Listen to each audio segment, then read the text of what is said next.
అందరికీ నమస్తే. నేను మీ Ashok Kumar. Welcome to our channel. మనతో షణ్ముఖ్ గారు ఉన్నారు. నమస్తే షణ్ముఖ్ గారు. నమస్తే అండి. తోట చంద్రయ్య తెలుగుదేశంకి సంబంధించిన ఒక బీసీ నేత. నేను స్ట్రైట్‌గా చెప్పాలంటే తెలుగుదేశం గెలిచిన దాంట్లో ఫౌండేషన్ ఒక ఇటుక పేర్చుకుంటూ పోతే దాంట్లో ఒక ఇటుక తోట చంద్రయ్యగా నేను అభివర్ణిస్తానండి. ఆయన ప్రాణత్యాగమే ఈ రోజు ఉన్నటువంటి కూటమి ప్రభుత్వం కూడా నేను చూస్తాను. గతంలో మనం చూసాం 2022 జనవరి 13న నడి రోడ్లో అతన్ని నరికి చంపినారు. ఆ రోజున అతన్ని కాపాడేదానికి ఎవరు రాలా. తర్వాత చంద్రబాబు గారు ఆయన్ని ఆ యొక్క శవయాత్రలో కూడా చంద్రబాబు గారు పాల్గొనడం జరిగింది. ఆ రోజున కేసు అంటూ పెట్టారు. అసలు ఆ కేసుని ఏ మూలకు పోయిందో ఏమైందో కూడా తెలియదు. ఇప్పుడు ఉన్న కరెంట్ అప్డేట్ ఏంటంటే అసలు ఆ కేసుని ఇప్పుడు మళ్ళీ రీఓపెన్ చేస్తున్నారంట. అసలు ఈ కేసుని ఏ పరిణామాలకు దారితీస్తుంది? తెలుగుదేశం పార్టీ చాలా బలహీనంగా ఉన్న నియోజకవర్గం ఏదైనా ఉంది గత 4 ఎన్నికల నుంచి ఉంటే అది మాచర్ల నియోజకవర్గం అని చెప్పేసి మనం ఘంటాపదంగా చెప్పవచ్చు. ఎందుకంటే ఇక్కడ సరైన నాయకుడు ప్రాతినిధ్యం లేకపోవడము, సరైన నాయకుడు యొక్క ఆధ్వర్యంలో తెలుగుదేశం పార్టీ కార్యకర్తలు ఉన్నారండి. కానీ నాయకుల లేమితో చాలా ఇబ్బందులు పడిన మాట అయితే వాస్తవం. మరి 2022 జనవరి 13వ తారీఖున ఒక దురదృష్టమైనటువంటి సంఘటన జరిగింది. అది యావత్ తెలుగు రాష్ట్రానికి అంటే ఆంధ్రప్రదేశ్ రాష్ట్రానికి బాధ కలిగించినటువంటి అంశం. ఏంటి ఆ అంశం అంటే తెలుగుదేశం పార్టీనే తల్లి, తండ్రి, గురువు, దైవంలా భావించినటువంటి తోట చంద్రయ్య గారు. మరి స్వర్గీయ తోట చంద్రయ్య గారు తెలుగుదేశం పార్టీ అంటే అమ్మ తర్వాత అమ్మలాగా భావించినటువంటి వ్యక్తి తెలుగుదేశం పార్టీని. మరి అటువంటి పరిస్థితుల్లో ఆయన గతంలో ఇదే మాచర్ల నియోజకవర్గంలో తోట చంద్రయ్య గారు ఒక బీసీ నేతగా పేరు పొందినారు, ఖ్యాతి పొందిండే మాట అయితే వాస్తవం. మరి ఇటువంటి పరిస్థితుల్లో ఇది జీర్ణించుకోలేనటువంటి వైఎస్ఆర్సీపీ పార్టీ నేతలు జై జగన్ అను లేకపోతే చంపేస్తామని చెప్పినా కూడా వెంటపడి వేటాడి పట్టపగలు అదేదో ఊరి బయటో లేకపోతే ఎక్కడన్నా కొండల్లోనో అలా కాదండి, నడి రోడ్డులో పట్టపగలు 2 మనుషులు పట్టుకునేసి గొంతు కోయడం మాట వాస్తవమా కాదా? ఇది యావత్ ఆంధ్రప్రదేశ్ ఆ రోజు ఎంతో బాధ కలిగించినటువంటి రోజు. మరి ఆయన మరణం అనేది ఈరోజు కూటమి ప్రభుత్వం అధికారంలో ఉంది అని అన్నా కూడా ఆయన మరణం కూడా ఒక ఇటుక అని చెప్పడంలో ఎటువంటి సందేహము లేదు. మనం ఇది స్పష్టంగా చెప్పవచ్చు. మరి ఇప్పుడు తోట చంద్రయ్య గారి యొక్క ఆ రోజు మరణించిన తర్వాత చంద్రబాబు నాయుడు గారు స్వయంగా ఆయన పాడమోసి దాదాపు 25 లక్షల రూపాయలు ఎక్స్గ్రేషియా కూడా ఇవ్వడం జరిగింది కుటుంబానికి. సరే, మరి ఇచ్చిన తర్వాత తెలుగుదేశం పార్టీ ఇచ్చినటువంటి హామీల్లో తోట చంద్రయ్య గారి యొక్క మరణం ఏదైతే ఉందో అది కేసు విచారించేది కూడా ఒక హామీగా ఇవ్వడం జరిగింది. మరి ఇప్పుడు 2022 జనవరి 13వ తారీఖు జరిగిన తర్వాత కూటమి ప్రభుత్వం అధికారంలోకి వచ్చిన వెంబడే చేయాల్సినటువంటి పని.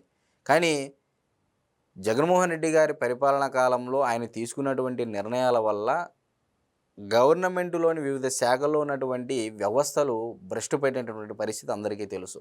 మరి దానిని ప్రక్షాళన చేసంలో భాగంగా కొంత లేట్ అయిన మాట అయితే వాస్తవం. మరి ఇప్పుడు మొత్తానికి justice is delayed not denied అన్నట్టు, సో మొత్తానికి చంద్రబాబు నాయుడు గారు ఇప్పుడు ఉన్నటువంటి కూటమి ప్రభుత్వము వెంటనే ఆ దస్త్రా ఫైల్ ఏదైతే ఉందో అది ప్రభుత్వం పంపాలి అని చెప్పేసి ఆదేశాలు జారీ చేసింది. కేసు రీఓపెన్ చేయాలని తొలుత రీఓపెన్ చేసి దానిని ఆదేశాలు అయితే జారీ చేసింది. మరి ఒక ప్రభుత్వమే ఒక కార్యకర్త యొక్క మరణం పట్ల ఈ స్థాయిలో స్పందించడం అనేది హర్షించదగ్గ విషయం. అయితే లేట్ అయితే మాట అయితే వాస్తవం. మరి ఇప్పుడు ఇప్పటికైనా నిందితులు ఎవరైతే ఉన్నారో ఆయనను చంపినటువంటి వ్యక్తులు మరి వాళ్ళకు శిక్ష పడనుందా లేదనేది అతి తొందరలో అయితే తేలనుందండి. ఇదే క్రమంలో అటైను చూసామండి, తిరుమలకు వెళ్ళి తిరిగి వస్తూ ఉన్నాడు. కడప జిల్లాకు సంబంధించిన నందం వెంకట సుబ్బయ్య అనే అతన్ని కూడా తలపైన గొడ్డలతో నరికి మరీ చంపారు. ఇటువంటి చాలా అండి, నేను 10 ఎగ్జాంపుల్స్ చెప్పగలను. ఇది తీసుకుంటే సపరేట్ సబ్జెక్ట్ అయిపోతుంది.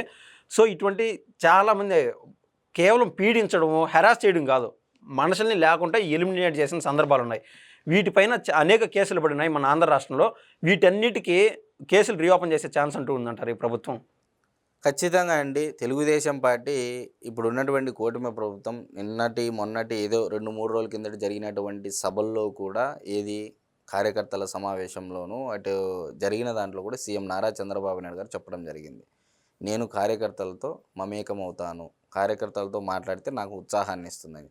సో గతంలో ఏదైతే ఎవరైతే బీసీల నుంచి మరణించారో, ఎస్సీలు, బడుగు బలహీన వర్గాలు, ఎస్టీలు, మైనార్టీలు ఎవరైతే వారందరికీ న్యాయం చేకూర్చే విధంగా ఇక్కడి నుంచి ఇంకా ఈ అకాడమిక్ ఇయర్ నుంచి ఏప్రిల్, మే నుంచి అడుగులు పడనున్నాయైతే ఇప్పుడు తోట చంద్రయ్య గారి కేసు ఏదైతే తీసుకున్నారో, ప్రభుత్వం ఆదేశాలు జారీ చేసిందో అదే తరహాలో మిగతా వారివి కూడా ఫైళ్లు కదిలించే పరిస్థితి అయితే కనపడతా ఉంది. లాస్ట్ 10 ఏళ్ళలో అండి దాదాపు 10,000 మందికి నారా లోకేష్ గారు అంటే టీడీపీని మేనేజ్ చేసుకుంటూ వస్తారు. ముఖ్యంగా 10,000 మంది చనిపోయినారంటే టీడీపీకి సంబంధించిన ప్రతి ఒక్కరికి కనీసం 2 లక్షలు నారా లోకేష్ గారు వ్యక్తిగతంగా సాయం చేశారంటున్నారు.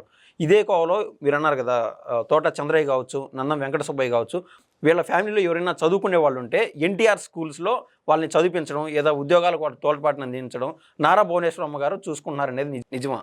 ఖచ్చితంగా అండి. నారా అసలు ఎన్టీఆర్ ట్రస్ట్ ద్వారా ఏవైతే స్కూల్స్, కాలేజెస్ అటు లేడీస్‌కి సపరేట్, అమ్మాయిలకు సపరేటు, అబ్బాయిలకు సపరేటు ఈ విధంగా నడుపుతున్నారంటే ఒకసారి వెళ్ళి చూడండి ఆ స్కూల్స్‌కి. దాదాపు ఇలా రాజకీయాల కారణాలతో ప్రత్యర్థులను ఒకరికి మించి ఒకరు రాజకీయంలో నిలబడాలి, నిలదొక్కుకోవాలనే ఏదైతే ఎదుగుదలతో ముందుకు పోతున్నారో ఆ క్రమంలో చాలామంది వ్యక్తిగత కారణాల రీత్యా చంపుకోవడం జరిగింది. అలాంటి వారి యొక్క పిల్లలు అనాథలైన మాట అయితే వాస్తవం. మరి ఆల్మోస్ట్ ఆల్ తెలుగుదేశం పార్టీలో ఈ విధంగా మరణించినటువంటి వారి పిల్లలే దగ్గర దగ్గర ఒక 170 మంది ఉంటారు ఆ స్కూల్స్‌లో. మరి ఇప్పుడు వారందరికీ చదువు, ఫుడ్డు, ఉండడానికి ఇది, మరి వారి వ్యక్తిగత సహాయక ఖర్చులు గానీ ప్రతి ఒక్కటి ఎన్టీఆర్ ట్రస్ట్ భరిస్తుందయితే అది అందరికీ తెలుసు. మరి ఇటువంటి సందర్భంలో ఎన్టీఆర్ ట్రస్ట్ అనేది నారా భువనేశ్వరి గారు గతంలో నారా లోకేష్ గారు ఇదే ట్రస్ట్‌లో సేవలందించారు. ఇప్పుడు నారా బ్రాహ్మణి గారు డైరెక్టర్‌గా ఉన్నారు. ఇప్పుడు ట్రస్టీగా భువనేశ్వరి గారు ఉన్నారు.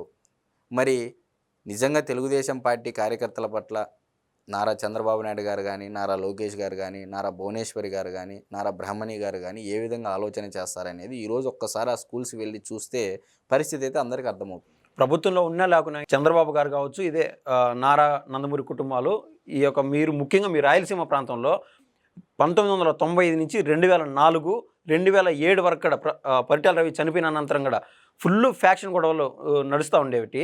అక్కడ ఎవరైనా చనిపోయినా కూడా మీరు అన్నట్లు అక్కడ స్కూల్స్ చదివించడం కానీ ఆ టైంలో కానీ ఎన్టీఆర్ ట్రస్ట్ కానీ వాళ్ళకి కానీ తోడ్పాటును అందించుకుంటే వాళ్ళు కూడా ఫ్యాక్షన్ ఊబిలో చిక్కుకునేవాళ్ళు కదా. ఖచ్చితంగా అండి. ఇప్పుడు నిజంగా ఫ్యాక్షన్ అనేది అనంతపూర్ జిల్లా, కర్నూలు జిల్లా, కడప జిల్లా ఈ 3 జిల్లాల్లో చాలా విపరీతంగా ఉన్నమాట అయితే వాస్తవం.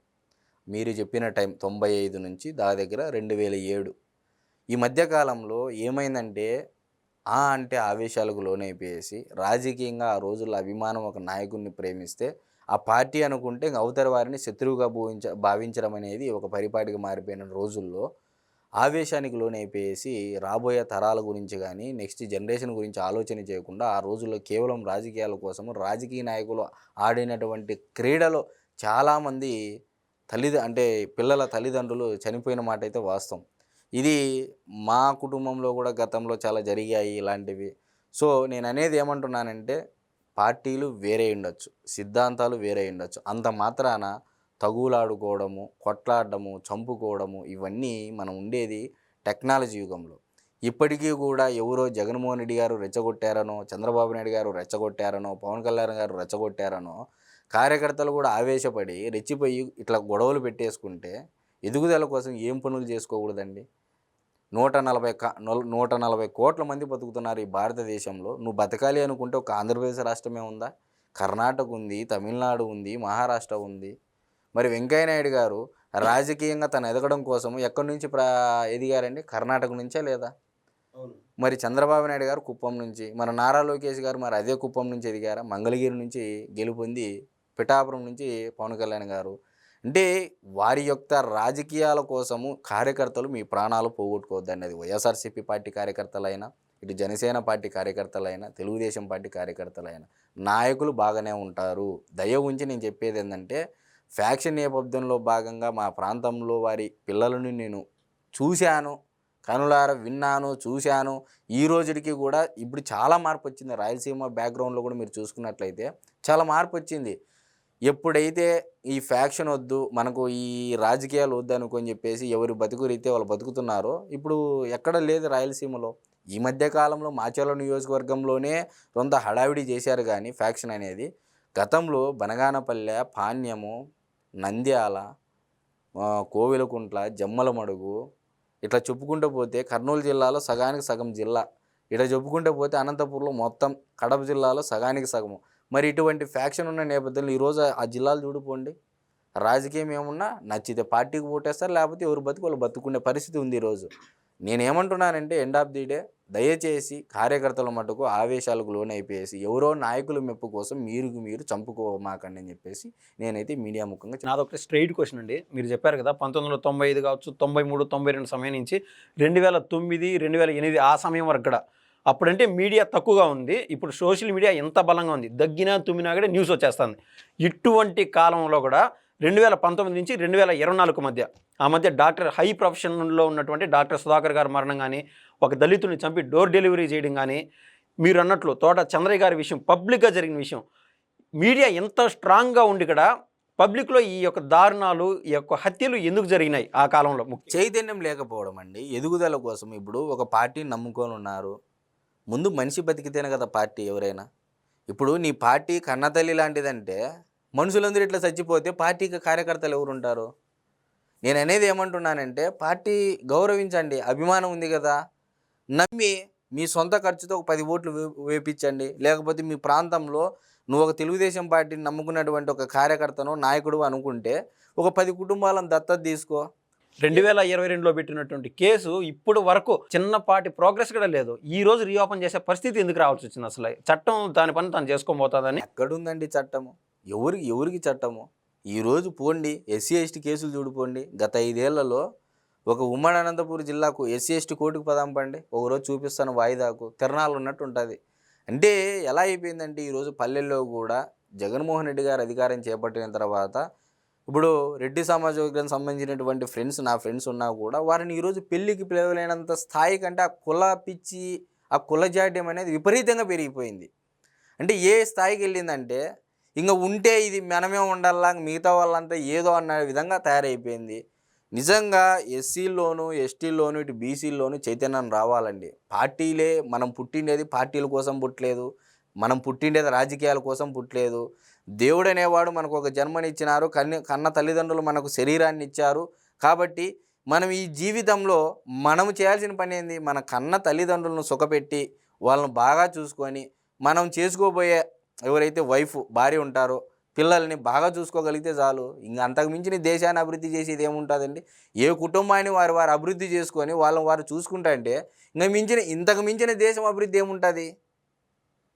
నేను అనేది ఏంటంటున్నానంటే దయ ఉంచి నేను చెప్పేది ఏంటంటే పార్టీలు ఏదైనా కావచ్చు, సిద్ధాంతాలు ఏవైనా కావచ్చు, కార్యకర్తల మటుకు ఒక్కసారి దూరదృష్టితో ఆలోచన చేయండి. రాజకీయాలలో మీ ఎదుగుదల కోసం ఇంకొకరిని బలి చేయడం అనేది ఇప్పుడు కాలంలో అది పద్ధతి కాదు. ట్రెండ్ మారింది. నాకు తెలిసి ఇంకో 20-30 ఏళ్ళకి రాజకీయాలు ఉంటాయిలే కూడా తెలియని పరిస్థితి, అసలు అవసరం కూడా లేదు, ఓటేసే పరిస్థితి కూడా రాదు నెక్స్ట్. అలా ఉంది పరిస్థితి. థ్యాంక్స్ అండి. నమస్తే.